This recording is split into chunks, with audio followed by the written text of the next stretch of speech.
ಶ್ರೀಪಾದರಾಜಂ ಶರಣಂ ಪ್ರಪದ್ಯೆ. ಪರಮಹಂಸ ಸದ್ಗುರು ಶ್ರೀ ಸತ್ ಉಪಾಸಿ ವಿರಚಿತ ಜ್ಞಾನನಿಧಿ. ಸುಖ ನಿದ್ರೆ, ತನಿ ನಿದ್ರೆ ಹಾಗೂ ಘನ ನಿದ್ರೆ, ಅದುವೇ ಯೋಗ ನಿದ್ರೆ. ಕೆಲಸ ಮಾಡಿ ರೋಸಿ ಊಟ ಮಾಡಿ ಚೆನ್ನಾಗಿ ನಿದ್ದೆ ಮಾಡೋದು ಸುಖ ನಿದ್ರೆ.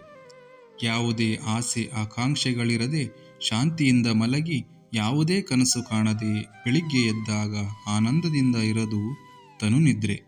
ಆದರೆ ಆತ್ಮದಲ್ಲೇ ಲೀನವಾಗಿ ಜಾಗೃತವಾಗಿದ್ದರೂ ಕೂತಿದ್ರೂ ನಿಂತಿದ್ರೂ ಯಾವ ಬೇಕು ಬೇಡಗಳಿಲ್ಲದೆ ಊರ್ಧ್ವಮುಖವಾಗಿದ್ದು ಪ್ರಾಪಂಚಿಕದ ವಿಷಯಗಳ್ಯಾವೂ ಅಲ್ಲಿ ಸುಳಿಯದೆ ತಾನೊಂದೇ ಆಗಿರ್ತಕ್ಕಂಥ ನಿದ್ರೆಗೆ ಘನ ನಿದ್ರೆ ಅಂತಾರೆ.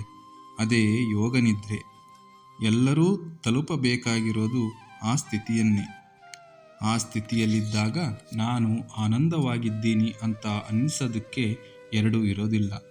ತಾನೇ ಆ ಪರಬ್ರಹ್ಮ ವಸ್ತುವಾಗಿದ್ದಾಗ ಗೊತ್ತಾಗೋದಕ್ಕೆ ಇನ್ನೊಂದು ಇರೋದಿಲ್ಲ.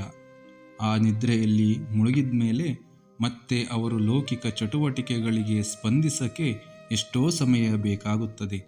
ಆ ಅನುಭವ ಆಗ್ತಾ ಆಗ್ತಾ ಆ ಸಮಾಧಿ ಸ್ಥಿತಿಯನ್ನು ಹೊಂದುತ್ತಾ ಏನೂ ಬೇಡ, ಅದೊಂದೇ ಬೇಕು ಅನ್ನೋ ಸ್ಥಿತಿ ಬರುತ್ತೆ. ದೇಹ ಇದ್ದಂಗೇನೆ ಮನಸ್ಸು ಆ ಸತ್ಯ ವಸ್ತುವಿನಲ್ಲಿ ಚೈತನ್ಯದಲ್ಲಿ ಒಂದಾಗಿ ಯಾವಾಗಲೂ ಅದರಲ್ಲೇ ಮೈ ಮರೆತಿರೋದಕ್ಕೆ ಸಮಾಧಿ ಸ್ಥಿತಿ ಅಂತಾರೆ. ಜೈ ಗುರುದೇವದತ್ತ.